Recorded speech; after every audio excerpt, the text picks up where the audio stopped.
So, superheroes run rampant. A villain that our heroes cannot fight makes his appearance. And we just get a movie that's really thrilling. Welcome to the Movie Panda podcast. We just watched Avengers Infinity War. You are warned, there may be spoilers ahead. So if you don't want to hear this, then we will give you about 3 to 5 seconds to turn it off. And here it is.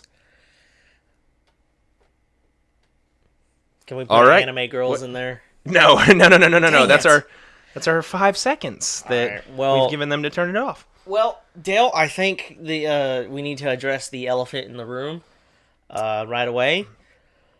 Thanos was way cooler than any other character in this movie. Amen. He was everything I hoped for and more. We need to build up to that, though. We need to build up. Yeah. So, if you've been living under a rock or just anywhere that doesn't have a television or any internet access whatsoever, well, they're not going to be listening to this podcast. That's true.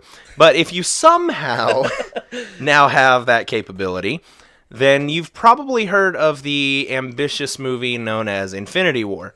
And if you've watched the 25, 30 movies leading up to it, for real, then you know that the entire Marvel Cinematic Universe has been built up to this moment. Infinity War is the end game for the Avengers and for the Marvel Cinematic Universe. Finally, it all comes to a head. It's after what, 10 years? Hold on, let's look at, because what was the first one? It was I guess Iron Man, wasn't it? Well, yeah.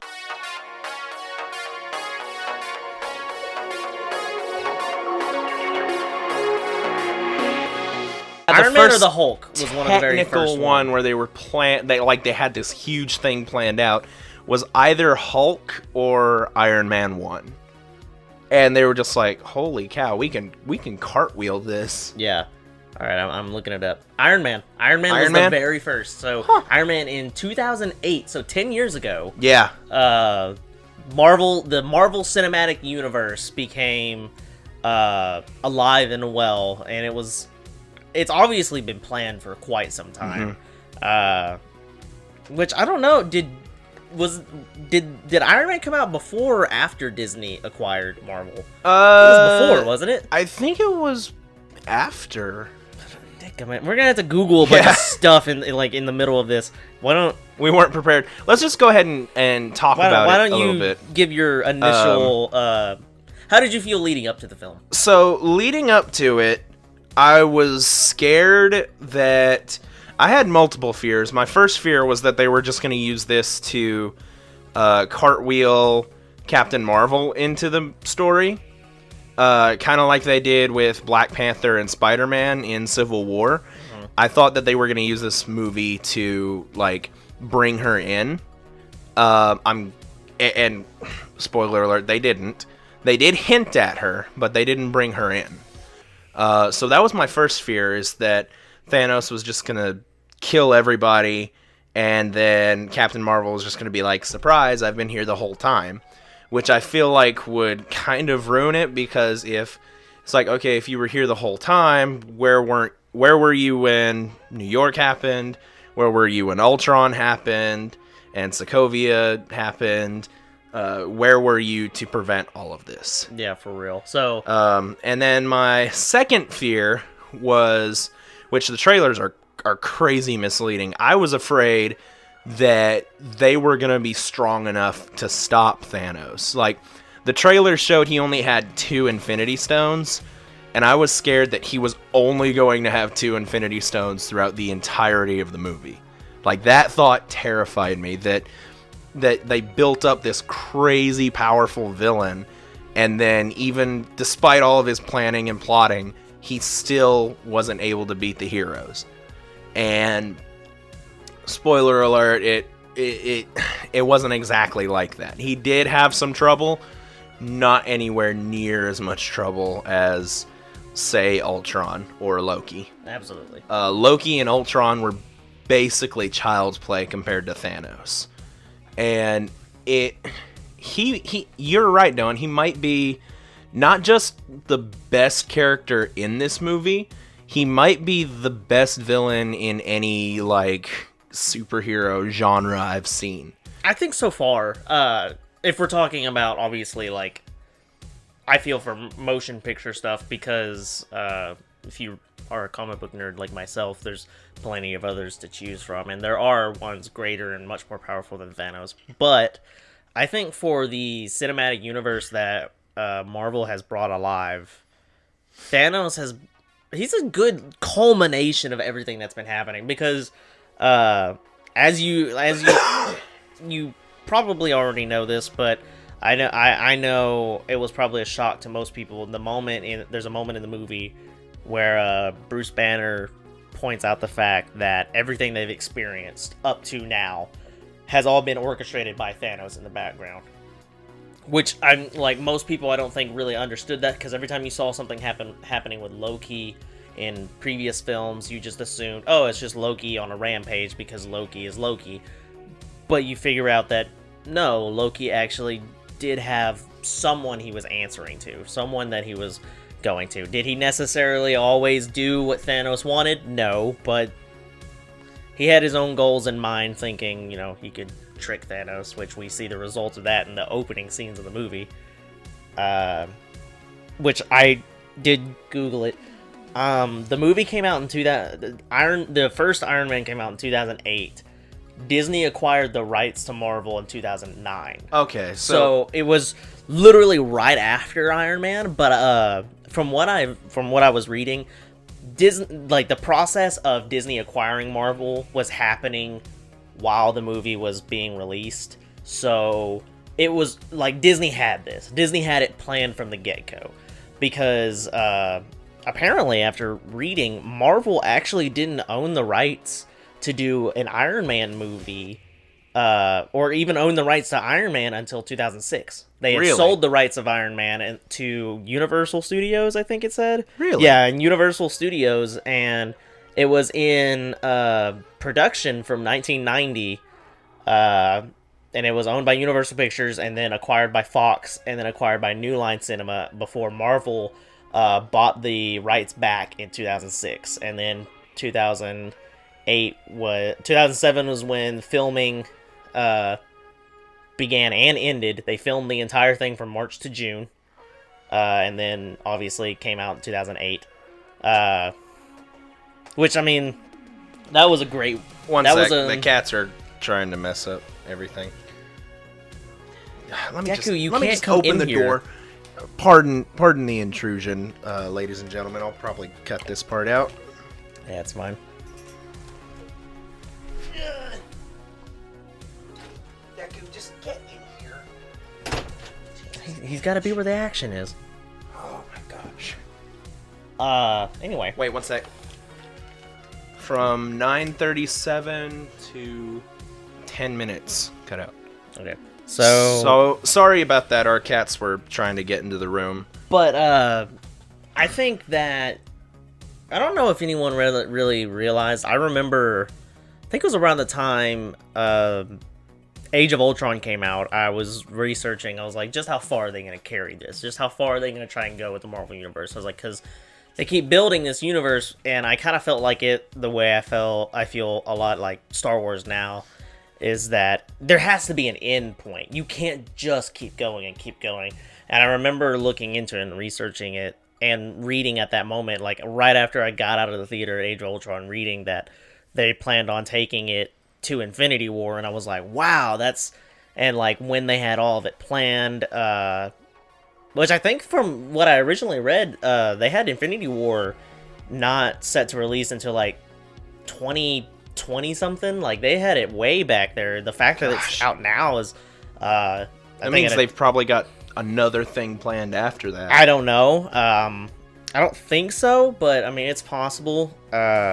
I think after the Marvel films, Disney, since they just acquired Fox, I'm certain that'll play a role in future projects. But Infinity War, obviously the hype was big.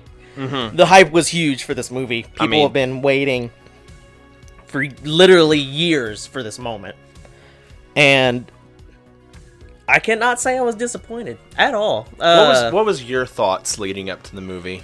I tried not to get too hyped for it, because I've been burned before, and not that necessarily I thought Disney was going to screw this up or Marvel was going to screw this up. I knew it was more than likely going to be a good film. But Sorry. because there have been a lot of, to me, not so great films from Marvel, like I'm not a big fan of Black Panther, and I didn't think it was that great of a movie. It was good. I'll give it credit. It was one of the better ones, but by no stretch of the imagination did I think that it was the best movie. Yeah. In all the Marvel movies. I think that one goes to Ragnarok. Yeah, Ragnarok was an amazing film, and it was great, especially in. I feel like that's hard to do, considering Ragnarok was a Thor movie, not an Avengers movie. Well, okay.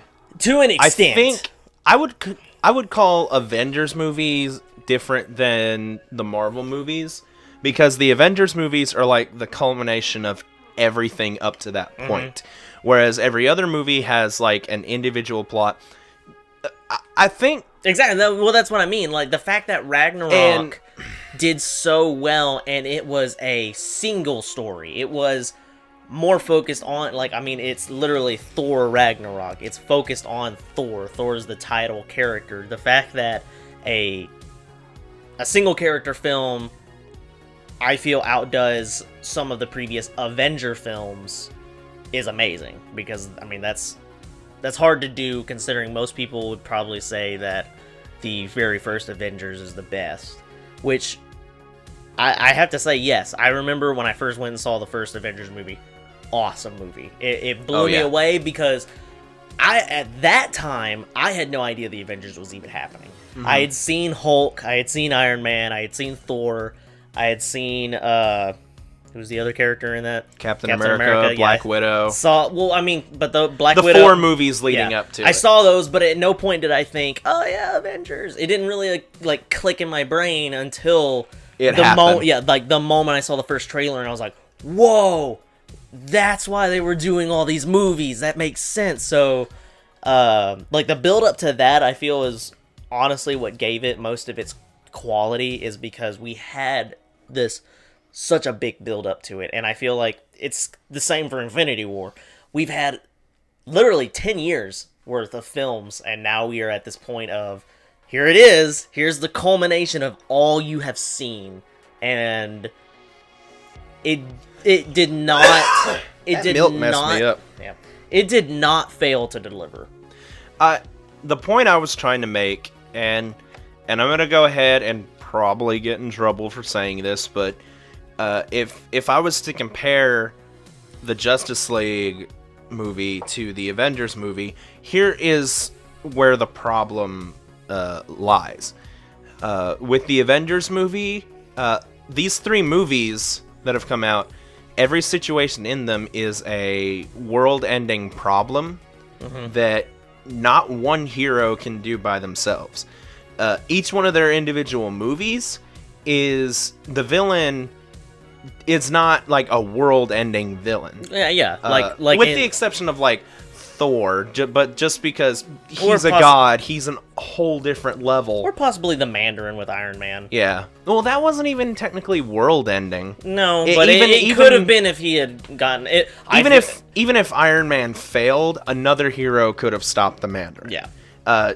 These situations do not affect the world in such a way that the entire world would just stop and cease to exist if this individual hero failed. And all the Avengers films are examples of, that like them coercing and realizing I can't do it by myself. Yeah, it's a world-ending cataclysm.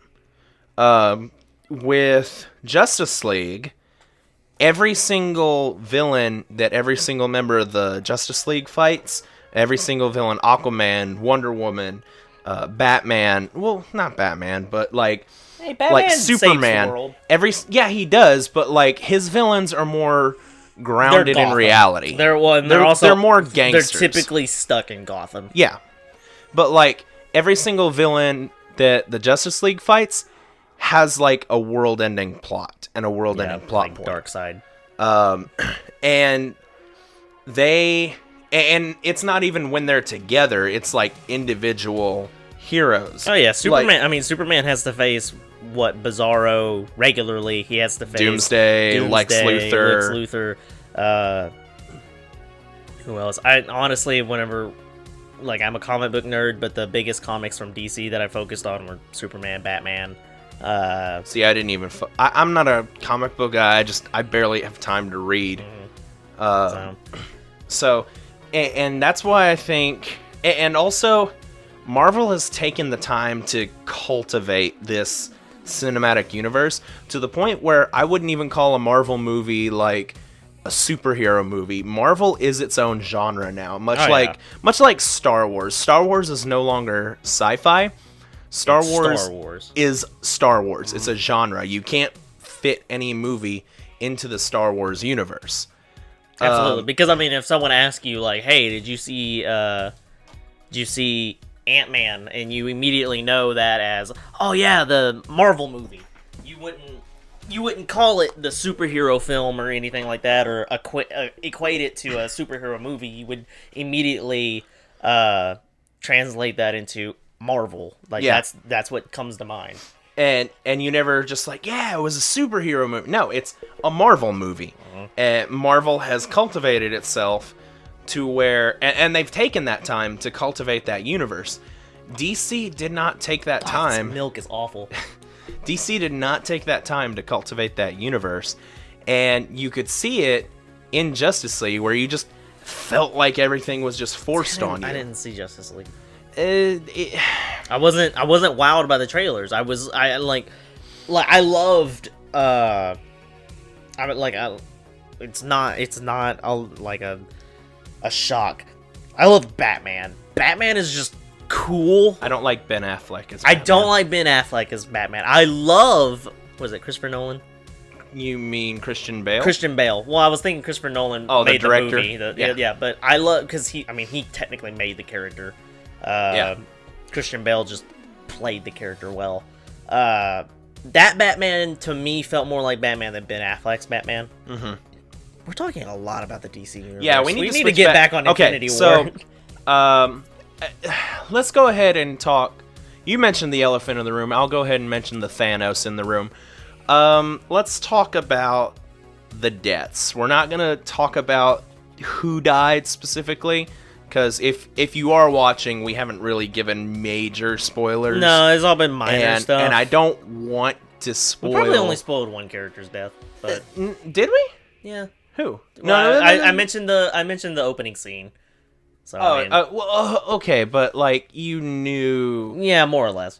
Any person that knows that the Tesseract Stone was with Loki, and in the trailer Thanos has it. Yeah, I mean, you put two and two together. Yeah. So, but I don't want to mention who died. No, we won't say specific names. But I felt like the deaths were, obviously, some of them were very shocking, as far as like, oh, that's not necessarily the character I thought they were going to choose.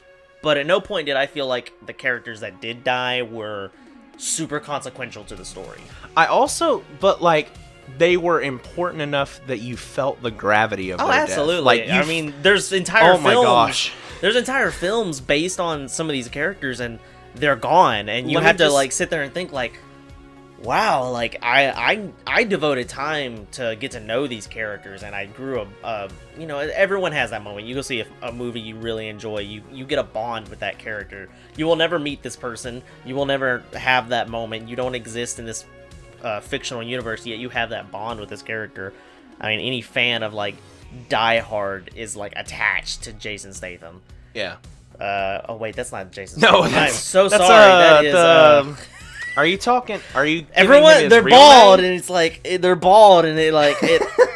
I mean, it just goes together. I mean, there's that guy. It's Bruce Willis. Bruce Willis. Once a man shaves Bruce his head, Willis, he just looks the same as Jason every other Statham, man. Vin Diesel, they're all bald, so they all kind of just run together. Anyway, Thanos can fit in that category. Yeah, Josh Brolin, which, by the way, Josh Brolin, phenomenal job, even though he was like CGI'd the entire movie. I don't know. know. Do you think it was complete CGI? It was complete CGI. I felt there were moments where it could have been like makeup and stuff. He definitely like if he wasn't had makeup on, he was like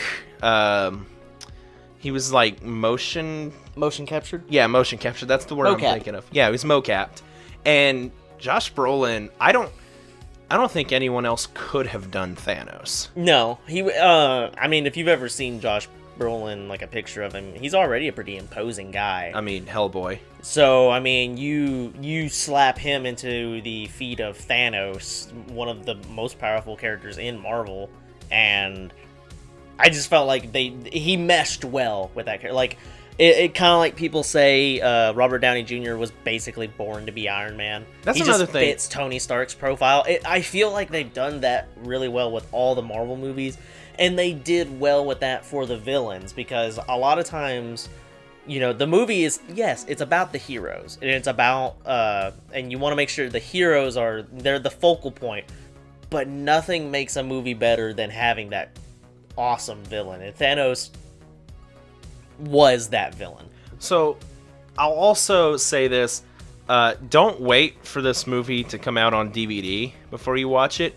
Go watch it in theaters, and go watch it in a crowded theater, because every single death scene, there's so much gravity behind the death scene. You can feel the tension in the theater. You almost need that human experience. Like, as I told Doan, you couldn't cut the tension with a knife because the tension is too thick.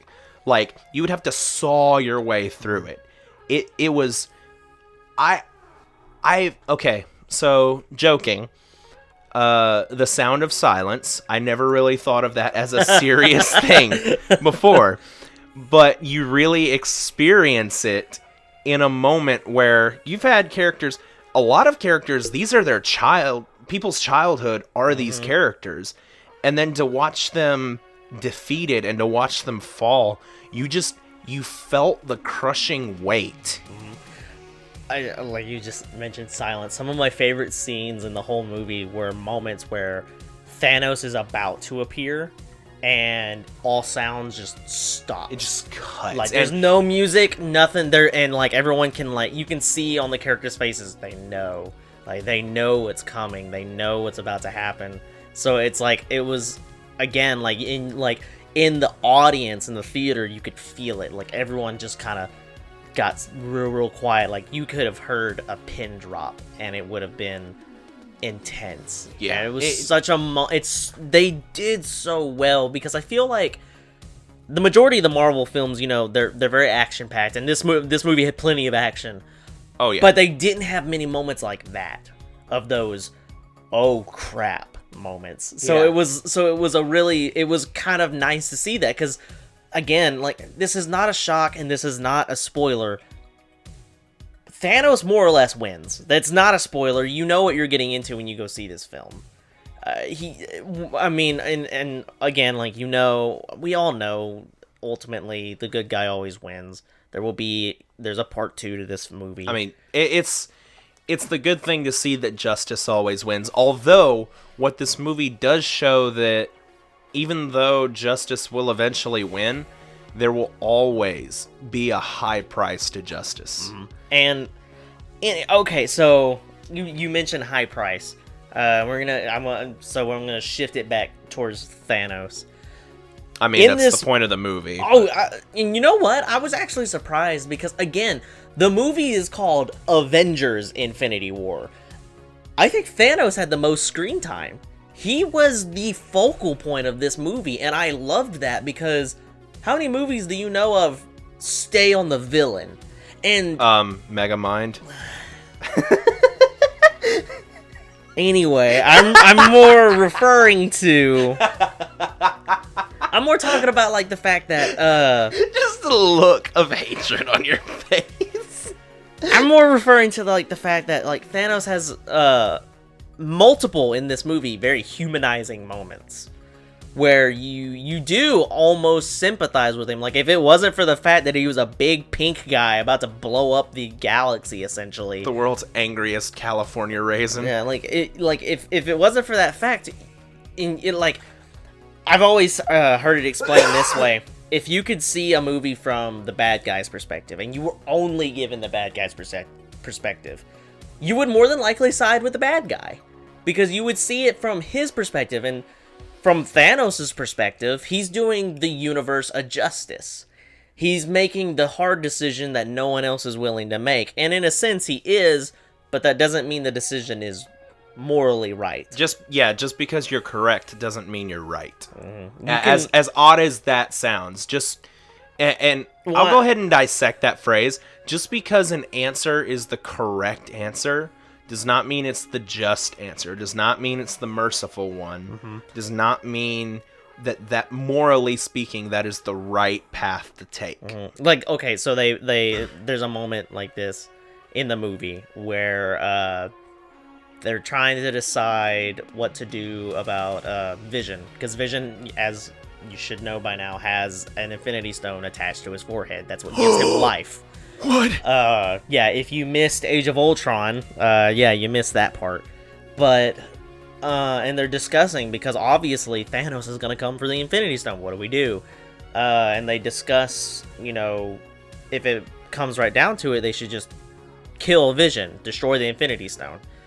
And they have this moment of saying, one life is not worth billions or trillions of other lives. And while yes, I would agree with that statement, if any of us were in that position and it came down to it, would we save the person we love or millions of people?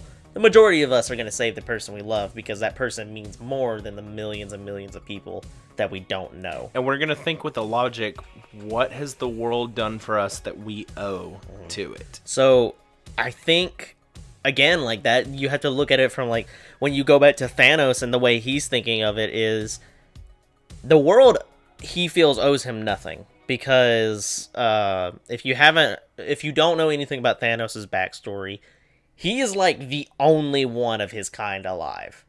There's no other people from his race. So he believes that essentially he has nothing left to lose, and the world is going to end up like he is. So he believes that by doing what he's doing, destroying masses of people, will bring peace to the world. And again, while that may make it so that there are more resources, people can live happier and healthier lives, that doesn't necessarily mean that it's going to be okay. Especially because in the thing, like, Thanos actually talks about his plan is like, you kill half the universe, but you do it at random so that everyone suffers, right? Rich, poor, everyone will suffer. And you gotta think of that like, you would think like, oh yeah, at least it's random, but you gotta think of those people are still losing someone loses somebody, except for those people in that one SUV at the end of the movie where they were all gone and there was just one in that car. So maybe they're all together and happy. Who knows? Yeah. Wherever they go in the Marvel Cinematic Universe. So let's talk a little bit about the movie itself. Let's get off specific characters and stuff. Let's talk about the movie itself. So I think I want to... We've always done this with the podcast. What was your favorite moment? And then what was your least favorite moment? Because, like, no movie is the absolute perfect movie. There's always going to be something you have a problem with. Mm-hmm. And I think I have my problem. Okay. Let's hear your high and low first. I'd rather hear yours simply because I haven't fully decided which one is my least favorite scene. I think my favorite scene was when Thanos finally eventually came to Earth. Mm-hmm. And encountered all of the Avengers together, and just to feel the weight of Thanos' power. Like, I guess more or less my favorite moments were moments when Thanos fought, because you could just feel the power of Thanos. I mean, like in the opening scene when he fights Hulk, and he doesn't use the glove at all. Like, he doesn't use any of the Infinity Stones that he currently has, and he just beats the Hulk down. Like, that was an immense moment, because who can beat Hulk? I mean, Ultron couldn't beat Hulk. Exactly. So, I mean, So, I think my least favorite moment, if It's hard to pick one, honestly. well, mine, it's not really a least favorite moment, but rather just like minor details that I think kind of are just there for plot convenience.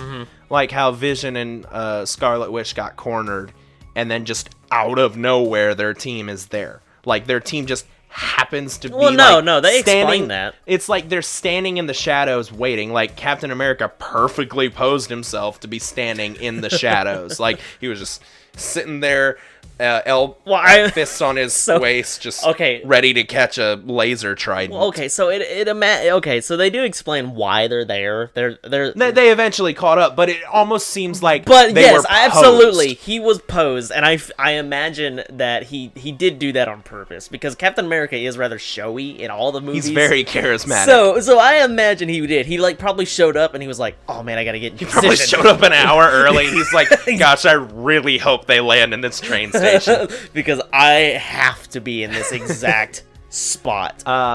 Another minor inconsistency I had was, okay, so spoiler alert, Hulk gets PTSD from his fight with Thanos, and he just refuses to come out of his shell. And I think they could have fleshed that plot point out a little more. I think they will probably in the next part. They could have made it so that, like, Banner's like, "Hey, look at what I'm doing. I'm fighting, and I'm just a weakling. What are you doing, coward?" Yeah, I was hoping for a scene like that, because there's a moment Bruce Banner's in the Hulkbuster suit, and like, he has the moment where he like gets his arm ripped off, but then like beats down the other guy anyway. Yeah. And I was hoping at that moment, like, Hulk was gonna be like, "You can't be better than me." Like, I was hoping for a scene like that. I was very disappointed in that fact. Definitely not my least favorite scene though, but I enjoyed that part. Well, there was another scene I wasn't too particular. I think I would have appreciated to see the siege of Xandar. I would have appreciated to just, instead of just assume that Thanos has the stone now, I would have loved to see, like, at least a panic state Xandar, just, "Oh, he's coming," and then just, he's there. Yeah. Like, I think I would have appreciated to see that. But it's little minor. I'm also, like, ticked off they didn't kill any, like, super side characters. Like, a bald chick that follows Black Panther, or White Gorilla. His Royal Guard or whatever. Yeah. Like, I feel like in that situation, them not being superpowered, and them being on the front lines, they probably would have been the first to die. Yeah. No matter how skilled of fighters they are, they went up against an army of zombie Goros, essentially. and then, like, the buzzsaw things from Clone Wars and stuff like that. All I saw was a giant tractor plow. Yeah. That was all I saw. But aside from those minor inconsistencies, I have no complaints whatsoever. All right. I think my favorite scene was probably the whole the fight scene on Titan. Oh yeah. Between very well choreographed. It was Iron Man, Doctor Strange, Spider-Man, and all the Guardians of the Galaxy except for Rocket, Groot, and Gamora. Which I felt like that fight scene, it was more of the moment where they are restraining Thanos. They're trying to keep him from closing the glove, which I feel the fact that he has to close the glove to activate the stones is rather... I don't know, it kind of renders it pointless of having the glove if you can't just use it whenever. You have to clench your fists just to control time and reality. But just that scene, because there's the moment where Star-Lord comes up to him and everything, and they have a very it's a very intense moment, which I don't remember that chick's name. What is her name? Do you remember? Yeah, weird alien girl. Mantis? Mantis, yeah. When Mantis is seeing into Thanos' mind, and experiencing pain and anguish that Thanos actually feels deep within him. Again, another humanizing moment for Thanos. Yeah. Because again, like, you're sitting there and you're like, yeah, you want the good guys to win, but it quickly, like, switches gears on you and reminds you, like, in the previous scene, something really bad happened to Thanos. Something that you probably weren't expecting, and it hurt him. Like, you could see it genuinely broke him. And I think, if anything, it only solidified his belief in what he needed to do. But that scene was probably my favorite just because, just how, I guess, the emotion that was there. I mean, the emotion from Thanos, from Star-Lord, and all of that building up to that moment. It was a lot, and I don't know, like, I love moments like that where it's just tense. Like, it's so, like, you don't know what was gonna happen. Like, you could see, like, oh, like, this is not going well. Like, what are they gonna say? Who's gonna make the first move in this moment where Thanos looks like he's drugged out of his mind, and then so yeah, I think that was probably my favorite scene. My least favorite scene, like a scene that I don't really know. I guess it would be the like weird, like, fever dream Thanos has after he gets all of the stones. Oh yeah. When he, like, finally, like, snaps his fingers and activates all of the stones. The weird dream thing, sequence, whatever he was going. I don't know what that was. LSD trip. Yeah, I don't understand. Or for those. I get the purpose it serves. It's the ask Thanos that one question that seems no one has been able to ask him, and it's, was it worth it, essentially? What did you have to give up to get your dream? And was it worth what you gave up? And Thanos essentially says, yeah, like, it was worth it. And I felt like he may have lied to himself. I think so, but I think that in that moment, like, the reason why I didn't like that scene was it felt misplaced almost. It interrupted everything that was happening. Like, I get it. Like, that was, I imagine that was the point of the scene, but it was, I guess that was a more dehumanizing moment, because he's just kind of out there and he's like, yeah, I did it. I did what I came here to do, and I'm okay with it. And I feel like because of that scene, I don't know, it made a lot of the scenes that Thanos was in previously not mean as much to me. Like, it was like, okay, yeah, whatever. Like, the things that he lost, he doesn't seem too broken up about it in that scene, and that kind of bothered me, because in previous scenes, I mean, this is a big hulking dude. He's massive. He's huge. And there's a scene in the movie where he literally sheds tears. And the fact that in that moment, after he's already done it all, and after he's seeing the results of what he's done, he has no reaction whatsoever. And I didn't like that. I felt like there could have been more emotion in that moment. So I think we're just about at the end of the podcast. And we hardly talked about the movie. We mostly talked about Thanos. Yeah. I mean, that was the main...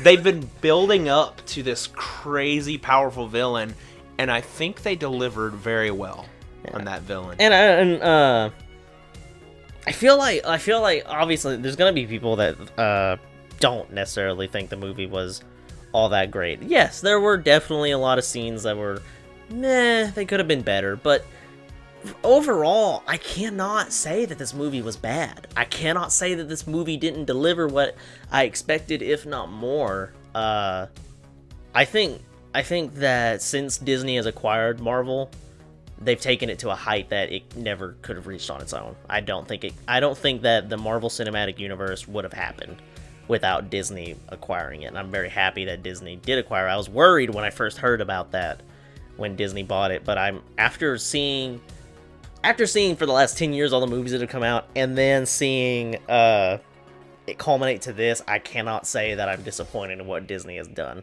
I was afraid they were going to, as a lot of people like to look at it, as Disney-fy it, but they didn't. I was actually surprised. There was quite a bit of foul language used in this one, like the most that's ever been used in a Marvel movie. so far. I was very surprised by that. Like, it didn't take away from the film or make it too graphic. Nothing was, like, over, like, I mean, like, they didn't use anything like the F-bomb or anything. They didn't do anything like that. Other than Star-Lord, I think, at one point saying, what the F or something. Like, he just says F, literally the letter. So, I mean, the rest of the movie was fine. Like, they still kept it tame, and they still delivered it in the way you would want it delivered. It wasn't like, it's a princess movie. And I know that's a bit of an extreme, but, you know. Overall, though, I have to say it was a great movie. I was not disappointed. I went in there with relatively low expectations so that I could feel pretty hyped afterwards, but which I try to do with a lot of films, especially films that I like or that I'm looking forward to. I try to play it down so I don't get too excited. I don't watch too many trailers. I've already ruined that for me for the next Marvel film that I'm gonna watch, but yeah. What would you say your overall grading of this would be? I think I would give this like a 9.5 out of 10. I would say that so far it's probably the best Marvel movie that's like of the three Avengers. I would say so. It's better than the first one. It's definitely better than Age of Ultron. Yeah. If it was a ranking system from like worst to best, it would be Age of Ultron, the original Avengers, and then this Infinity War. And then I still stand by my decision that the absolute best single movie by itself is Ragnarok. Ragnarok was just an amazing film. It was just fun. Yeah, it was a good. I feel like, because it wasn't like a big thing for that movie was a lot of it was ad lib, so it was like they were just. I think more of it was they'd already had their universe established, so they felt more comfortable. Yeah, they could do whatever they wanted. And I actually feel like maybe that's kind of part of Infinity War too. Is they've been building up to this moment. They've known for a long time how they wanted to do it. So by the time they reached this point, they were like, "No, we can do it. It's fine." I think what it was, Thor was the very first movie we saw with like either a mystical aspect or like a space aspect. Mm-hmm. Absolutely. And the reason the first two didn't really do so well is because we didn't have any other movie that had space or the mystical thing. Mm-hmm. Then we get Guardians of the Galaxy, so we've established that it's a space thing. Yeah, there are Guardians space things. did so much better because like we know there's space things. Mm-hmm. Like, and we can build to that. And we know it was all linked back to the other, to the original universe. And then Doctor Strange works because we saw mystical stuff. Mm. So by the time Ragnarok came out, it wasn't new to us. We were used to it. Like, there's magic and there's gods and there's space, so it all makes sense. Yeah. As much as that sentence all makes sense. So anyway, we got off topic again. What was your rating of this movie? If you've seen it. Well, I'm asking you. Oh, you're asking me? I'm asking you. All right. I would probably give it at least a 9. At least a 9?